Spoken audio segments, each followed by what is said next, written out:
Hi, ನಮಸ್ಕಾರ ಪ್ರಿಯರೇ. ಹೇಗಿದ್ದೀರಿ ಅವರು?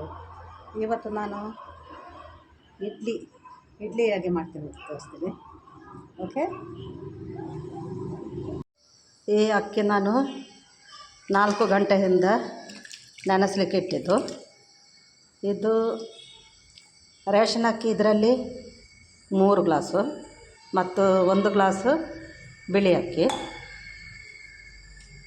ಇದು ಸ್ವಲ್ಪ ಮೆತ್ತೆ ಮತ್ತು ಉದ್ದಿನ ಬೇಳೆ. ಇದು ಕೂಡ ನಾನು ನೆನೆಸಲಿಕ್ಕೆ ಇಟ್ಟು 4 ಗಂಟೆ ಆಯಿತು. ಇದೇ ಲೋಟದಲ್ಲಿ ಅರ್ಧ ಲೋಟ ತಗೊಂಡಿದ್ದು.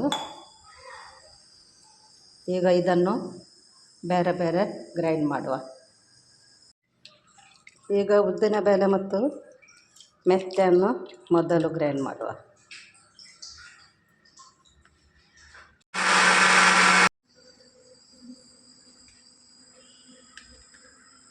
ಇದು ಚೆನ್ನಾಗಿ ಗ್ರೈಂಡ್ ಮಾಡಬೇಕು.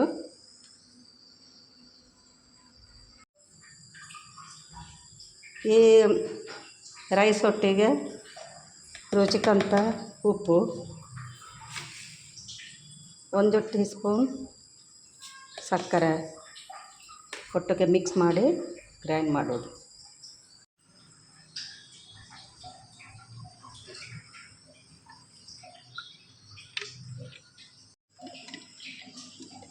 ಇದು ಚೆನ್ನಾಗಿ ಮಿಕ್ಸ್ ಮಾಡಬೇಕು. ಇದು ಅಂದರೆ ಉದ್ದಿನ ಬೇಳೆ ಮೊದಲು ನಾನು ಗ್ರೈಂಡ್ ಮಾಡಿದ್ದು, ಅದಕ್ಕೆ ಚೆನ್ನಾಗಿ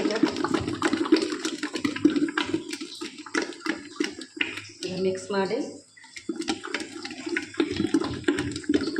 ಇದಕ್ಕೆ ನಾನು ಈಸ್ಟು ಏನು ಹಾಕೋದಿಲ್ಲ, ಖಾಲಿ ಉದ್ದಿನಲ್ಲೇ ನಾನು ಇಡ್ಲಿಯನ್ನು ಮಾಡೋದು. ನೋಡಿ, ಈ ಥರ ಇರಬೇಕು ಇಟ್ಟು.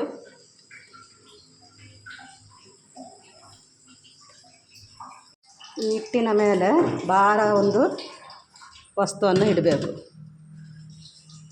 ಈಗ ಓಕೆ, ಇದು ಇಡ್ಲಿ ಹಿಟ್ಟು ರಾತ್ರಿ ಗ್ರೈಂಡ್ ಮಾಡಿ ಇಟ್ಟಿದ್ದು. ಈಗ ನೋಡಿ, ಚೆನ್ನಾಗಿ ಮೇಲಕ್ಕೆ ಬಂದಿದೆ. ಈಗ ನಾವು ಇಡ್ಲಿಯನ್ನು ಮಾಡುವ.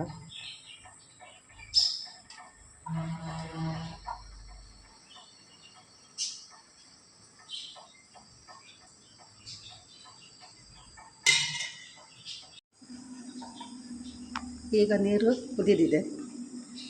ಇದನ್ನು ಇದರಲ್ಲಿ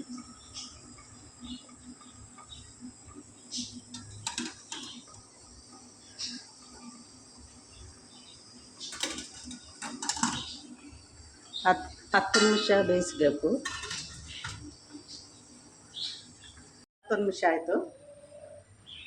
ಈಗ ಇಡ್ಲಿ ರೆಡಿಯಾಗಿದೆ.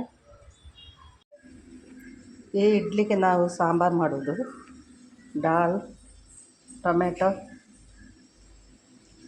ಮೆಣಸು, ಸ್ವಲ್ಪ ಶುಂಠಿ, ಒಂದು 10 ಬೆಳ್ಳುಳ್ಳಿ. ಈರುಳ್ಳಿ ಹಾಕಲಿಕ್ಕಿಲ್ಲ, ಇದೆಲ್ಲ ಮಿಕ್ಸ್ ಮಾಡಿ ಈಗ ಕುಕ್ಕರಲ್ಲಿ ಬೇಯಿಸಲಿಕ್ಕೆ ಇಡೋದು. ಇಡ್ಲಿ ಮತ್ತು ತೊಗರಿಬೇಳೆ ಸಾರು ರೆಡಿಯಾಗಿದೆ. ನೀವು ಕೂಡ ಈ ರೆಸಿಪಿಯನ್ನು ಮಾಡಿ ಮತ್ತು ಇದರ ಅಭಿಪ್ರಾಯ ತಿಳಿಸಿ, ಕಮೆಂಟ್ ಮಾಡಿ, ಲೈಕ್ ಮಾಡಿ. ಓಕೆ, ತುಂಬ ಸ್ವಾದಿಷ್ಟ ಒಂದು ಸಾಂಬಾರಿದು.